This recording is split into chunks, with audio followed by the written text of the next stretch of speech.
Boa noite a todos, eu sou o professor Vieira e este é o canal Antônio Vieira, que tem como propósito colaborar com o ensino da topografia e com a formação profissional de todos aqueles que tiveram esses cursos profissionalizantes e também com aqueles que se formaram há muito tempo e já esqueceram certos pormenores, certos detalhes dessa disciplina. Nesta série de comentários da NBR 13133, nós vamos, neste vídeo, abordar uma estimativa, uma avaliação das incertezas de todas as grandezas que fazem parte do cálculo do nivelamento trigonométrico. Cada incerteza tem lá como foi medida. Nós vamos abordar também, e esse vídeo vai dar uma série de subsídios para ter uma ideia sobre a seleção de métodos e instrumentos topográficos para que se possa ter em vista um determinado propósito de uma obra. Vamos também, no final, fazer uns comentários sobre a NBR 13133 já na versão de 2021, naquela revisão, e analisar uma sugestão dada por essa NBR 13133 de 2021, feita no projeto ProAntar da Marinha, na DHN, em que lá se faz um levantamento topográfico, usando estação total, usando parte de nivelamento trigonométrico, que nós vamos ver assim algumas considerações. Vamos finalizar mostrando como é que nós podemos aumentar, ou, em outras palavras, diminuir a incerteza do nivelamento trigonométrico, que nós, tradicionalmente, todos sabem que a precisão dele é na casa dos centímetros, mas nós vamos ver como é que se poderia fazer para que a incerteza desse nivelamento trigonométrico ficasse na casa dos milímetros. Então, vamos ao vídeo. Então, vamos, nessa parte 4, comentar essa NBR 13133 de 2021, nessa questão de uma avaliação preliminar das incertezas nas variáveis do nivelamento trigonométrico. Certo? Então vamos a elas. As variáveis do nivelamento trigonométrico. Estamos aqui, As grandezas medidas são a distância, D, a altura do instrumento HI, a altura do sinal HS, o ângulo zenital Z. Agora, faz-se uma pergunta. Para curtas distâncias, é sempre possível determinar uma diferença de nível entre dois pontos A e B, desprezando a curvatura da Terra? Isso é o que se fala muito, que na topografia pode-se desprezar a curvatura da Terra, que isso é preciso analisar, Vamos analisar, Aqui está a expressão para calcular o desnível entre dois pontos A e B, envolvendo essas variáveis. O D, cosseno da zenital, mais a altura do instrumento, menos a altura do sinal. Mas, primeira questão, que valor da distância D deverá ser considerado curto? Falando em curta distância, mas o que é curta distância? Ora, isso é um conceito, é um termo nebuloso. Curta distância, O que vem a ser? Porque quando é que nós podemos dizer que uma distância é curta ou é longa? A resposta é a seguinte: será curto até o valor que não comprometa a precisão exigida. Pronto. À medida que comprometer a precisão exigida, dali em diante, aquela distância não pode mais ser considerada curta, que já está comprometendo a precisão do trabalho. A tolerância do trabalho é mandatória. Precisa ter sempre em vista isso. Não é questão de a topografia pode considerar o terreno plano até 50 km. Não, tem que analisar em termos da tolerância admitida por trabalho, se aquela simplificação afeta ou não a precisão que se está considerando e prejudica a tolerância. Então, qual variável tem maior peso na incerteza do desnível ΔH de A para B, dentre aquelas variáveis medidas? Ou D, cosseno Z, ou as alturas do instrumento e do sinal. Bom, aqui aplicamos o princípio. Temos várias variáveis aí, né? A resistência de uma corrente é a resistência de seu elo mais fraco. Portanto, é preciso manter todos os elos com resistências da mesma ordem de grandeza. Não adianta querer ter uma dessas variáveis, que seria o elo da corrente, muito forte, e um outro muito fraco, porque a resistência da corrente será dada pela resistência daquele elo mais fraco. Vamos agora fazer uma visão geral, uma visão panorâmica sobre as incertezas nessas medidas que envolvem esse desnível. Temos aqui um trecho, né, do manual do instrumento da NBR 13.133 de 2021, que nos dá aqui a classificação das estações totais em relação à precisão da medida angular, pelo seu desvio padrão, e a precisão da medida linear, pelo seu desvio padrão. Então, a precisão da medida lá do angular, dessa estação total, são 2 segundos. E a precisão da medida linear é dada por esse binômio, mais ou menos alguns milímetros, de acordo com a categoria da precisão, aqui, por exemplo, 3 milímetros, mais uma parte proporcional, parte por milhão da distância medida. Aqui, no caso, são 3 milionésimos da distância medida. É como se fosse, imagina se fosse por cento da distância medida. Seria 3 divididos por 100 da distância medida. Se fosse 3 por 1000, 3 divididos por 1000 da distância medida. Aqui é por milhão, então é 3 por milhão no denominador. Estaria 1 milhão do valor da distância medida. Então, quanto maior a distância medida, maior será a incerteza, que vai, esse segundo termo aqui da precisão, vai ficar aumentado. Então vamos a algum exemplo. Para uma distância de 100 metros, essa precisão da distância seria mais ou menos 3 por 1 milhão dessa distância de 100 metros, passando para milímetros, cortando aqui os 5 zeros do numerador e do denominador, ficam 3 décimos, mais os 3 milímetros, que daria mais ou menos 3,3 milímetros. Então a precisão aqui, a incerteza está na casa dos milímetros. E para 200 metros, analogamente, a incerteza fica aqui já na casa também dos milímetros, mas menor do que 5 milímetros. Logo, aqui o algarismo dos milímetros é um algarismo significativo. A incerteza justamente está nessa casa. E a incerteza angular, lá correspondente à precisão angular, da estação total ou do teodolito, ela deve ser compatível com a precisão linear.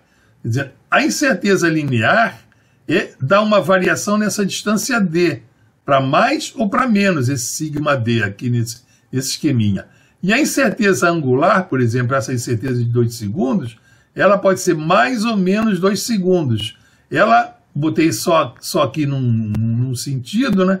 Ela vai resultar, então, num determinado erro aqui, transversal, que eu chamei de sigma alfa aqui, desse erro transversal, que será também proporcional ao valor dessa distância. Quanto maior essa distância, multiplicada por este ângulo aqui em radianos, maior será esse erro transversal. O ideal é que se equilibrem esse erro linear e o erro transversal, quer dizer, o erro longitudinal, sigma D, e o erro transversal, que seria o erro angular sigma de alfa, né? Esse erro angular seria a distância vezes os 2 segundos em radianos. Esse valor 206.265 é para transformar segundos em radianos, é a quantidade de segundos que tem em um radiano. Então, fazendo isso aqui para 100 metros. Então, para 100 metros, esse erro transversal ali vai ser 100.000, no caso, passando metros para milímetros, botando esses 2 segundos em radianos, vamos ter aqui 0,97 milímetros, quer dizer, praticamente 1 milímetro. Então, em 100 metros, já temos um erro transversal de 1 milímetro, já está na casa dos milímetros. E o erro longitudinal, como nós já vimos, está em 3,3 milímetros. Então, estamos vendo aqui que o erro transversal e o erro longitudinal estão aí na casa dos milímetros, né? O erro resultante, que seria a raiz quadrada do quadrado de um desses erros mais o quadrado do outro, daria 3,4 milímetros, quer dizer, não compromete o centímetro, correto? Então, ali, nessa questão da medida angular e linear, usando-se essa medida com essa precisão, essa distância, essa estação total para medir distância e ângulo, o centímetro não estará comprometido. A incerteza estará no milímetro. Agora, a altura do sinal HI e HS são medidos com a trena graduada em centímetros. Então, por causa dessas medidas da altura do sinal do instrumento, já podemos ver que o elo mais fraco na determinação do desnível é a medida com a trena das alturas do instrumento e do sinal. Mas ainda temos outros erros. Os erros por não considerar a refração e a esfericidade da Terra. Eles comprometeriam a casa dos centímetros? Vamos analisar. Vamos ver a influência da curvatura e da refração, quando é que poderá ser desprezada na determinação das altitudes e das cotas, quando não comprometer lá os milímetros, né? A influência da esfericidade nós já vimos que é dado por essa expressão. Pela NBR 13.133, de 1994, ela manda adotar um raio da Terra, sugere, né, 6.371 quilômetros, e considerar a distância D em quilômetros. Ficaria assim, o quilômetro, simplificando com quilômetro, o efeito o erro devido a desprezar a curvatura da Terra, ou o efeito da curva da Terra, aqui nessa figura, que já vimos na aula passada, vai ser 7,8 vezes 10 a menos 5D ao quadrado, mas esse erro em quilômetros. Agora, passando esse erro de quilômetros para milímetros, transformando quilômetros em milímetros, o quilômetro tem 1 milhão, né, de milímetros, nós ficamos então 10 a sexta vezes 10 a menos 1 é 10, que vai então andar com essa casa decimal, uma casa para a direita, e então a expressão do erro de curvatura, do efeito da curvatura da Terra, é 78 vezes D2 milímetros, sendo D em quilômetros. Essa é a expressão que está lá na NBR 13.133 de 1994. Então vamos analisar alguns valores. Para uma distância de 50 metros, passando para quilômetros, nós temos que o efeito, o erro devido à curvatura da Terra, são aqui 0,2 de milímetro, 2 centésimos de centímetro. Não afeta o centímetro, praticamente 0,2 de milímetro. Para 80 metros, passando 80 metros aqui para quilômetro, aqui o efeito da curvatura da Terra está aqui em 5 centésimos de milímetro. Para a distância de 100 metros, já então temos 7,8 milímetros, já está aqui praticamente 1 centímetro. Para 1 quilômetro de distância, então já temos o efeito da curvatura da Terra com 8 centímetros. Para 10 quilômetros já tem 8 metros. Para 20 quilômetros, 31 metros. Então aqui, para 100 metros, para distâncias a partir de 100 metros, o centímetro é afetado pelo erro da curvatura da Terra. A partir de 100 metros, esse erro da curvatura da Terra já afeta o algarismo dos centímetros ali no cálculo do desnível do nivelamento trigonométrico. Agora, entretanto, esse erro de curvatura, nós sabemos que ele é diminuído pelo efeito da refração atmosférica. Então, vamos analisar esse efeito conjunto da curvatura da Terra e da refração atmosférica. Então, nós temos aqui um esquema sem considerar a refração e a esfericidade. Essa é a expressão do desnível, já considerando que nessa expressão temos aqui essa parcela do segundo grau aqui, desse polinômio de segundo grau, é o efeito conjunto da refração e da esfericidade, como vimos na aula passada. Então, temos aqui que o ΔHB é o desnível a medir, D é a distância medida com incerteza de poucos milímetros, lá com a estação total, como nós já vimos. Z é a distância zenital medida com lá a distância total também, e compatível com a medida da distância. Aquele erro transversal é compatível com o erro longitudinal da distância. E aqui a altura do instrumento e a altura do sinal do prisma, medidos com precisão do centímetro, com aquela trenazinha de mão. R é o raio médio local da Terra, e esse K é o coeficiente de refração, que na aula passada já falamos bastante sobre ele. Então vamos fazer uma estimativa dessa incerteza, desse termo aqui que entra no cálculo do desnível. Vimos na aula passada os vários valores do coeficiente de refração, determinados por vários geodesistas lá na Europa, e vemos aqui que o valor médio dentre esses vários valores deu 0,329. E analisando esses valores, nós vemos que a casa decimal, a segunda casa decimal, já apresenta variação, já é aproximada a segunda casa. Logo, esse K só tem dois algarismos significativos. O número é expresso por algarismos exatos e o algarismo aproximado só pode ter um algarismo aproximado. Então, o valor de K, ele só tem dois algarismos significativos. O valor do raio médio da Terra, ele pode ser tomado, como é um valor assim do elipsoide, ele pode ser tomado como sendo isento de erro, considerando mais algarismos significativos do que esses que entram nas medidas dessas outras variáveis.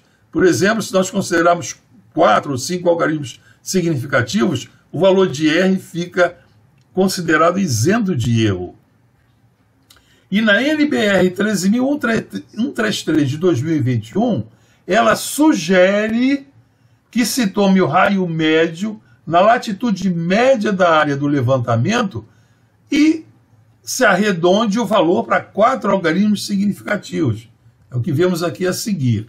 Então, a seguir, nós estamos vendo aqui um anexo da NBR 13.133 de 13.021, que é um exemplo da coleta de dados do nivelamento trigonométrico. Está muito pequeno, não dá assim para ver, de modo que eu dei um zoom ali numa parte da caderneta, de modo que nós vemos aqui, nessa tabela, caderneta de campo com exemplo da coleta de dados para nivelamento trigonométrico. Essa caderneta é uma caderneta da Marinha, lá da Diretoria de Hidrografia e Navegação, onde eu fui professor de geodésia durante mais de 30 anos, e aqui é um projeto chamado ProAntar, de 2006, feito lá na base Comandante Ferraz, em 2006, né?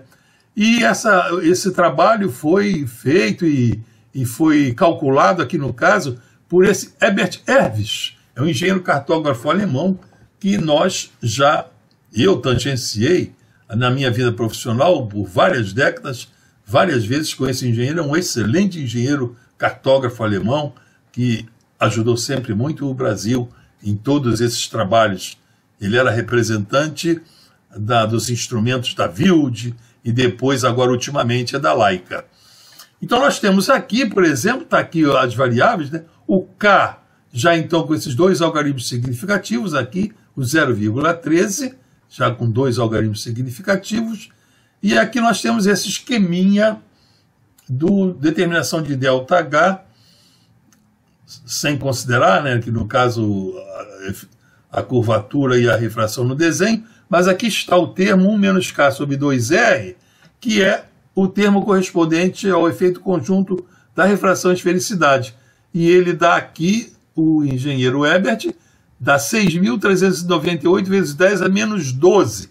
O raio da Terra, calculado na latitude de 62 graus, o elipsóide usado pela DHN é o elipsóide do WGS 84, aqui para as cartas náuticas. Esse levantamento foi feito, no caso, na projeção UTM, que é válida até a latitude de 80 graus, pode ser usada, e depois esses dados foram feitos para o levantamento topográfico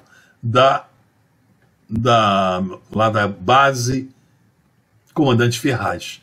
Então nós temos aqui o 6.360, é lógico que fazendo o cálculo, dá vários algarismos aqui do raio médio da Terra, até o 10º do milímetro, mas basta considerar aqui com 4 algarismos significativos e zerar o restante, né? Eu refiz esse cálculo aqui com a minha máquina de calcular, achei aqui uma pequena diferençazinha nessa última casa, ele achou 398, eu achei 396, esse ponto aqui não é vírgula, é um ponto que separa o milhar, eu botei aqui, já assinalei, para que alguém apressadamente não ache que é um ponto decimal na notação inglesa, não, é o ponto de separar os milhares das outras classes direitinho, né? Então isso daqui é então a caderneta sugerida, né, pela ABNT 13.033 de 3.091, né? Tá ela direitinho aqui, quis mostrar a vocês para isso, né? Agora, esses valores do efeito conjunto em função da distância, né, vamos valorizar para vários valores de distância, quanto vale o H, esse efeito conjunto. Para 50 metros, então, colocando aqui na expressão lá sugerida, no caso aqui, né, só para botar aquele exemplo lá do ProAntar, é lógico que aqui seria um outro valor, se considerássemos o raio médio da Terra no Sirgas ou em outro dado qualquer, teria uma variação aqui, vocês sabem fazer isso, e teríamos aqui para 50 metros, seria no caso aqui, o D ao quadrado, daria esse valor em metros, 1,71 a menos 4 em metros, passando para milímetros, 0,17 do milímetro. Então, 50 metros, esse efeito conjunto ele não afeta a casa do milímetro. Para 100 metros, nós temos aqui 0,68 do milímetro. 200 metros, já vamos ter um efeito conjunto aqui já com 2,7 do milímetro. Para 500 metros, já vamos ter o efeito conjunto de refração e esfericidade. Isso lá no ProAntar, né? Lá na base Comandante Ferraz. 1,7 centímetros. Então, portanto, aqui a partir de 200 metros, esse efeito conjunto da refração e da esfericidade da Terra já é da ordem de grandeza dos erros lineares e angulares da estação total. Está aqui aqueles erros que a estação total foi fabricada para dar essa precisão. Porém, os lados curtos são perigosos, eles causam o aumento do erro transversal. O elo mais fraco da corrente continua a ser a medida das alturas do instrumento, lá do sinal e do aparelho. Mas ainda temos aqui um pequeno calcanhar de Aquiles, que é a questão do lado curto acarretar um aumento no erro da medida angular, propiciando o aumento do erro transversal. Então, conclusão, a incerteza do nivelamento trigonométrico está na casa dos centímetros. Isso daí, então, ponto pacífico. Porém, ela pode ser levada à casa dos milímetros. Então, nós podemos estar fazendo um trabalho para uma obra, estamos ali com a estação total, instrumento de precisão, moderno, alta tecnologia, e queremos ter ali o nosso trabalho, fazendo uma série de dados ali, determinar os nossos dados de apoio, a montagem das estruturas, a locação das obras, que podemos querer ter esses pontos com precisão, incerteza nos milímetros. Como é que nós poderíamos fazer?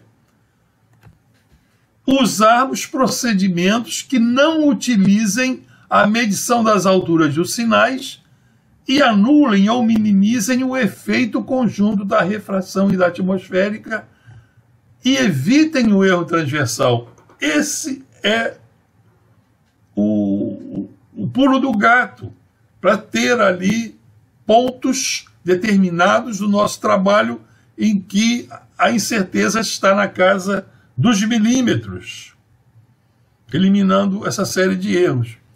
Então temos aqui as providências. Para não levar em conta a altura do instrumento, podemos usar o método da estação livre. Eu tenho vídeo aqui no meu canal sobre a estação livre, eu vou repetir essa questão da estação livre para recordar a vocês como é que essa estação livre é importante. Ela permite passar a precisão dos pontos, da posição dos pontos, de centímetro para milímetro.